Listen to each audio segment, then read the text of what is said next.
Day 11. Let's get it. So today, we're going to stick with the trend of the first 10 days. We're going to smell it, taste it. We're going to guess the proof, what type of whiskey it is, and how much it probably is. Guessing the MSRP. Thank you again. Shout out to Eric for trading me 12 samples so we could do the first half of our Advent blind through Eric.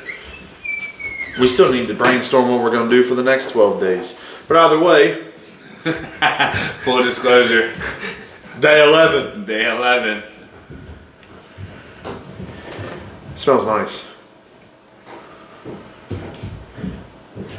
It's got to be a bourbon, right? It's dusty. You know, I get a dust smell to it. Yes, for sure. I agree. And it's dark. Yes. It's like it's a dusty darkness. It's concentrated, whatever it is. Yeah. You think you agree it's bourbon though? I was kind of leaning towards Irish at the start. It was a little malty, but I think it's bourbon. See, I didn't get so much malt. I got peat. What? I swear. Oh no! If it was peat, I could tell you. Well, peat, that was when I first got into it. Peat and dill are the two things I am the most sensitive to. I can tell you right away. The further you stick your nose in it, the stronger the ethanol is. Yes. But like, just a normal little. I get like a citrus on it too. I get a little bit of an orange peel. I get the orange peel, yeah.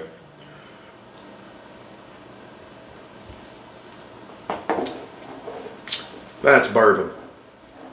And that's pretty damn good bourbon too. It kind of finishes like a Maker's. I would agree with that. It starts out like a nice oak. Do you get the caramel brown sugar this time? I get the brown sugar. Okay. Yeah.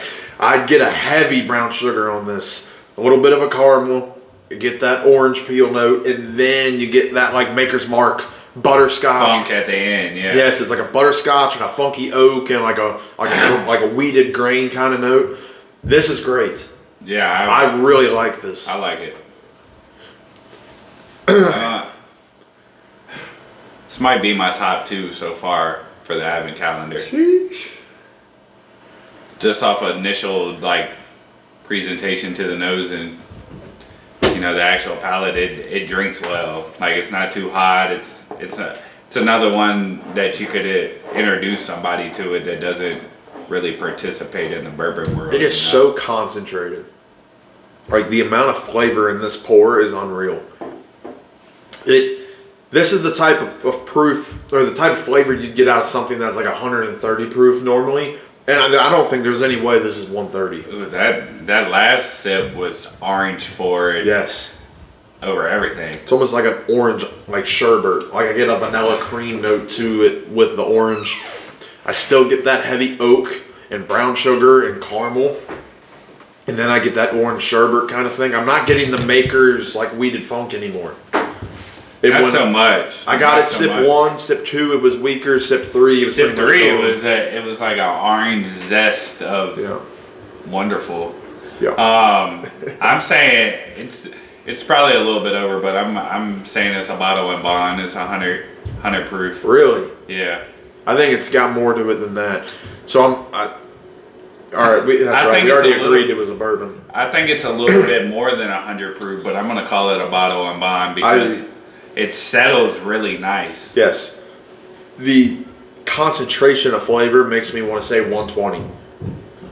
I don't think it drinks 120. I definitely feel a nice hug in my chest, but the concentration, like I've never had a bottle and bond that concentrated. That's the only reason I say 120. Well, the reason I say bottle and bond because it settles light, but it, like to Brady's point, it brings up and it hits you at what I say like 115, 120, somewhere in that range. But like it settles so nicely I don't think that it's that high proof. But what do you think of price? $70. That's what you pay for it, or that's what you think it costs? That's what I would pay for it. It probably is going to come in 90. I'd say it's probably $100. Yeah, I think it's around $90. I would pay 70 for it, but I still stand tall to what I said earlier. This is probably top 2 of the Advent calendar thus far for me personally. Alrighty. And the results. Day 11, we drank Barrel Bourbon, batch 36, which is what we reviewed a while ago when I had that autographed bottle. I love this pour. This is 114 proof. That's the black label, right? It's black on the edges and it's yellow in the middle. Yeah, this is the one I brought back from Bourbon Fest that the blender had autographed it. Yeah. This is 114 and a half proof. I said 120. The amount of flavor you get out of 114 and a half proof is fantastic. Yeah. And like you said, I agree it doesn't drink 114. I just guessed that high because of the concentration. I mean, it's got so much flavor. I'm not a barrel fan, but when I tried this at the festival, I had to get it. My favorite barrel that I've had so far is the Seagrass. I really like the Seagrass one a lot. And as far as price, these are 80. Yep. So I would pay for 70. I said it would be about 90. Would you buy it at 80? I would, yeah. I know you said 70, but I think that we can get these on sale at Kroger, you know, in that $60 to $70 range, depending on, you know, what's going on at the time. So anytime that I would see this bottle on sale, it's a pick-me-upper. Surprising that it's you know, the things that we've drank through this advent calendar thus far that we're up to this, but I still, barrel or no barrel, it's still top 2 of my advent calendar so far. Yeah, I agree. It's definitely top 2 for me as well. Yep. But I want to thank you all for watching. If you haven't seen the first 10 videos, go back, watch them. If you're a first-time viewer, like, comment, subscribe. Let us know if you guys have had barrel bourbon. To all viewers, not just first-time viewers. Let us know if you guys have had barrel, what you think of batch 36, if you buy it, if you're looking to try it.